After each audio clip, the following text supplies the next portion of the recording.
Hello there. Comment tu vas aujourd'hui? Moi ça va bien, merci de demander. Revenons sur House of the Dragon et sur la danse des dragons pour aborder les îles de fer et la maison Greyjoy qui pourrait être un facteur très important dans la guerre civile des Targaryens. Et je vous en parle dès maintenant et juste après ça, let's go!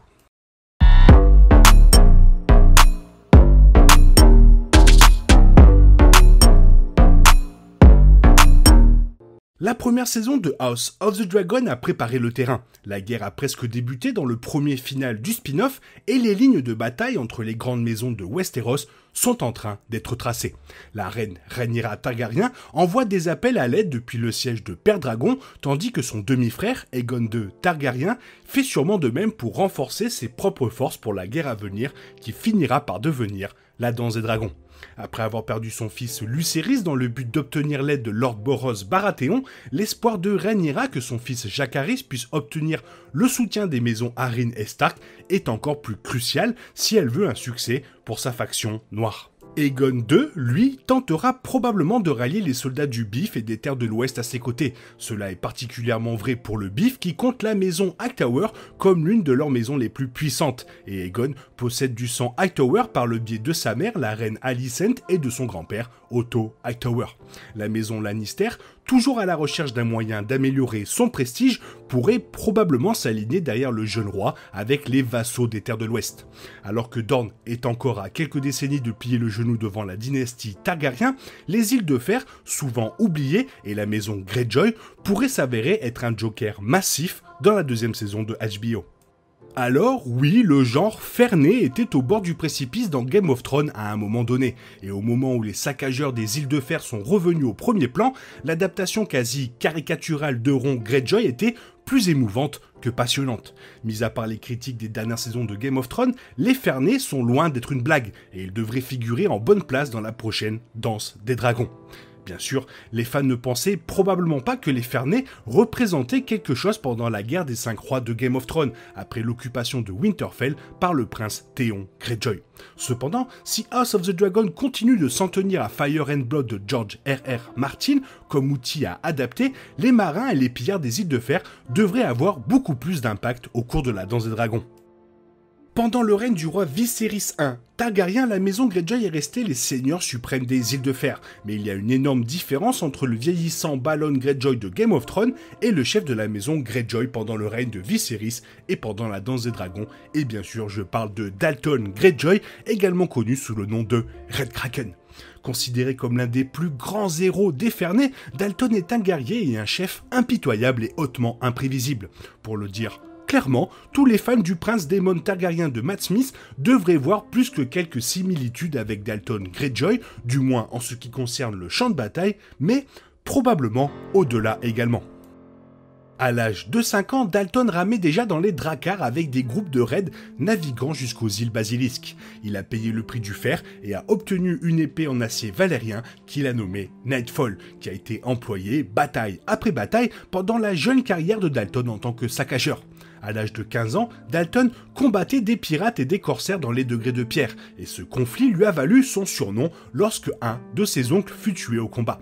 Dalton est entré dans une rage de vengeance, massacrant les assassins de son oncle par dizaines. Quand il est revenu du combat couvert de sang et de blessures, il a gagné le surnom de Red Kraken à partir de là, ainsi que le dévouement de ses combattants, marins, matelots et autres capitaines. Le père de Dalton mourut la même année et il monta le trône de Grey et devint le chef de la maison Greyjoy et des îles de fer. Pour renforcer davantage la force des Fernés et se préparer à toute menace, Lord Dalton Greyjoy a immédiatement commencé la construction de nombreux navires et armes, croyant qu'une tempête arrivait selon The World of Ice and Fire. Le jeune lord saccageur de pique avait probablement plus raison qu'il ne le pensait, car la mort du roi Viserys a ouvert la voie à l'un des conflits les plus meurtriers de l'histoire des 7 royaumes. La Danse des Dragons est une tempête de taille titanesque, mais le Kraken rouge est bien préparé pour diriger son peuple tout en tuant et en pillant pour la gloire des îles de fer. Et donc les îles de fer seront un facteur X dans la guerre civile des Targaryens et le combat naval sera sans aucun doute l'un des aspects les plus importants de la Danse des Dragons si HBO s'en tient au matériel source de Martin. Alors que la flotte des Velaryon compose l'essentiel de la puissance navale de la faction noire et est impressionnante, la flotte royale des Verts n'est pas moins intimidante grâce à son soutien par la maison Redwyne du Bif, qui sont réputés pour leur maîtrise en mer. Avec les deux principales factions de la danse ayant accès aux dragons, avoir du nombre et de l'expérience en mer est l'un des aspects les plus importants du conflit à l'échelle du royaume.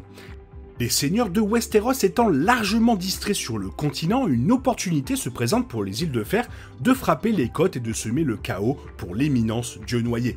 Si les pillards vicieux et imprévisibles des îles de fer prêtaient leurs navires et leurs lames à l'une ou l'autre des causes de la danse, cela serait considéré comme un énorme avantage. Alors que les marins opposés au trône de fer et de la maison Velaryon s'engagent dans le détroit, la maison Greyjoy et leurs bannières sont libres de forcer des maisons sans méfiance à payer le prix du fer pour leur négligence. Mais est-ce que la maison Greyjoy sera-t-elle disposée à aider l'un ou l'autre côté de la guerre? Ou sont-ils plus soucieux de faire ce qu'ils veulent? Dans Fire and Blood, les îles de fer ont en effet choisi un camp, mais à condition qu'elles soient capables de tuer et de piller selon leurs propres conditions, mais en ciblant des cibles spécifiques. Cependant, avec la première saison de House of the Dragon qui vient de se terminer, HBO et les showrunners ont été muets sur ce qu'ils ont prévu pour la prochaine saison du spin-off. L'adaptation à l'écran peut différer du canon de Martin, mais il est tout aussi probable qu'elle maintienne le cap, notamment en raison de son implication plus personnelle dans la série par rapport au moment où il a dû s'éloigner pendant le mandat ultérieur de Game of Thrones. Quelle que soit la décision finale des scénaristes, il est difficile de ne pas attendre avec impatience le retour de la maison Greyjoy et des Ferney endurcis au combat. La danse des dragons est l'un des affrontements les plus sanglants des annales de Westeros, et les deux factions auront besoin de toute l'aide possible. Avec de puissants dragons des deux côtés, le feu brûlera les cieux pendant que les guerriers du royaume se battent et meurent sur terre et en mer. La maison Greyjoy et les îles de fer sont peut-être capables de faire pencher la balance en faveur d'un côté, mais avec les Ferney, il y a toujours un prix. La maison principale n'apprécierait pas d'être commandée par un roi ou une reine des terres vertes. Cependant, si l'une ou l'autre des factions fait une affaire particulièrement intéressante pour les Ferney, ils peuvent simplement être disposés à diriger leurs ravages vers un côté ou l'autre. Le Kraken rouge et ses hommes sont prêts à faire couler le sang, et tout seigneur ou marin qui prête serment d'allégeance au mauvais côté redoutera la vue de la flotte de fer à l'horizon. La seconde saison de House of the Dragon s'annonce passionnante mais aussi terriblement sanglante, et il y a d'énormes chances pour que les îles de fer soient en bonne place dans le massacre et c'est vraiment très cool. Fais-moi savoir ce que tu en penses, et sinon, il est temps pour toi de reprendre le cours normal de ton existence et de revenir demain pour une nouvelle vidéo. On se dit bye bye, et n'oublie pas de suivre ça.